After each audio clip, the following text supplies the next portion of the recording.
তুই যুদ্ধে যা, তুই যুদ্ধে যা। এখনকার দিনে মা কোথাও যাওয়ার সময় না সন্তানেরা আর মাতা পিতাদের পায়ে হাত দিয়ে প্রণাম করে না, করে এখানে প্রণাম করে, এখানে, তাই না? বুট পরে মন্দিরে যেতে যেতে মন্দিরে এই প্রণাম, পায়ে হাত দিয়ে প্রণাম এখনকার দিনের কেউ করে না, তাই না? কিন্তু তখনকার দিনে যদি কোনো শুভ কাজে যেতেন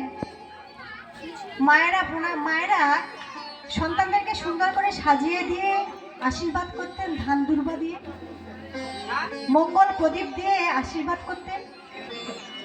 আর সন্তানেরা চরণ ছুঁয়ে মায়ের পিতার পায়ের পিতামাতার চরণ ছুঁয়ে প্রণাম করে তবেই যেতেন।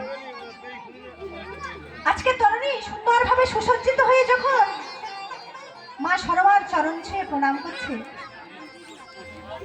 এই যে নিঃশ্বাস আর প্রশ্বাস,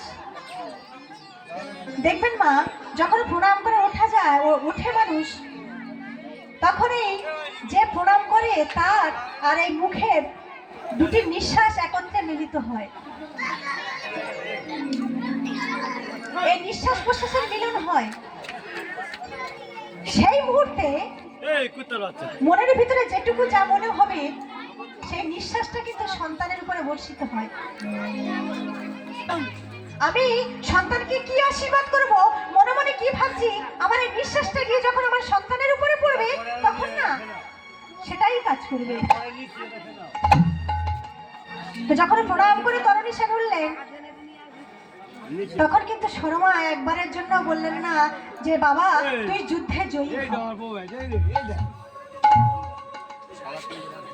বুকে জড়িয়ে ধরে বললেন আমি তোকে আশীর্বাদ করলাম।